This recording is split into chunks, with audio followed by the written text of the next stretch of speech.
Brother J.J. Jimenez. I was in Papua New Guinea for 2.5 years. Before our deployment to Papua New Guinea, the SVDs had organized what they call the Mission Orientation Course.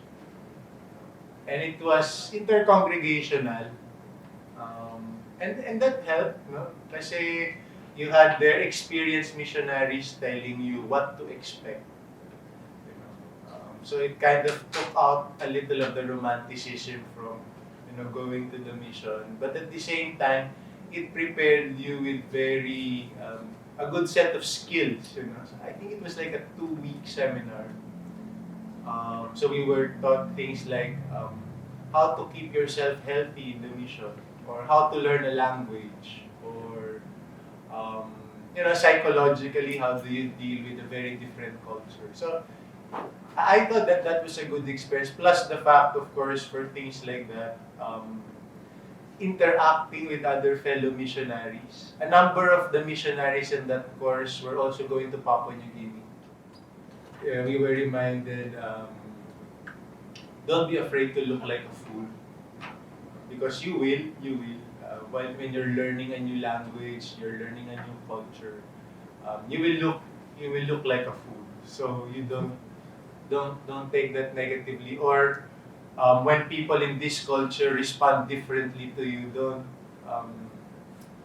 don't feel bad. It's just their way. You have to learn their way. So things like that, when the things actually happen, that kind of helped me cope with the difficulty.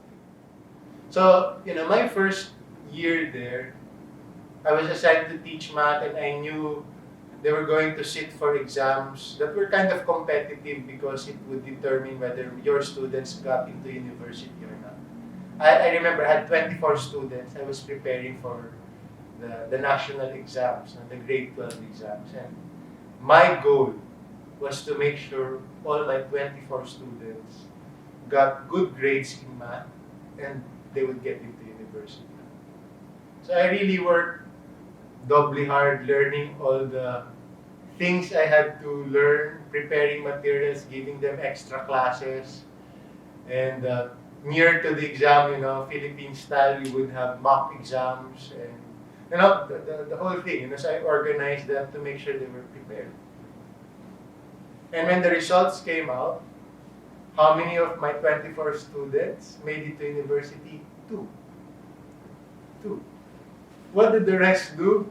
They go back to the village and plant sweet potatoes. And so I thought, what was that all about? I mean, you teach calculus to these kids, and then they end up back in the village. That whole thing was not going to make sense to them. And then I realized, work in the field is something very important for them. Manual work.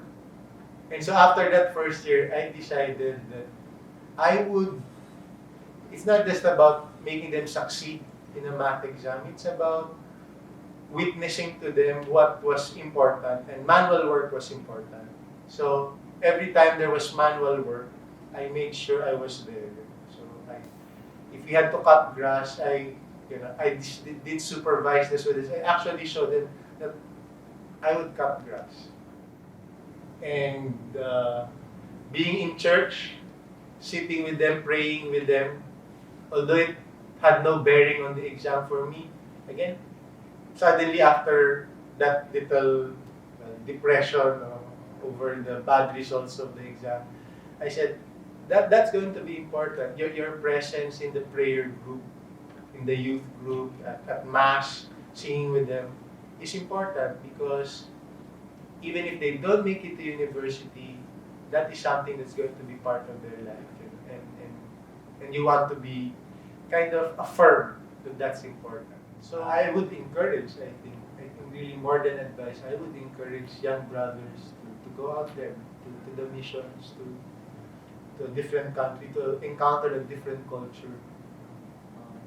With the idea that you're there not just to share what you have, but to learn from them. Don't be afraid to look like a fool. It's part of the risk you take, but But if you do take that risk, it will open up so many new things for you. You will grow as a person and look forward to that.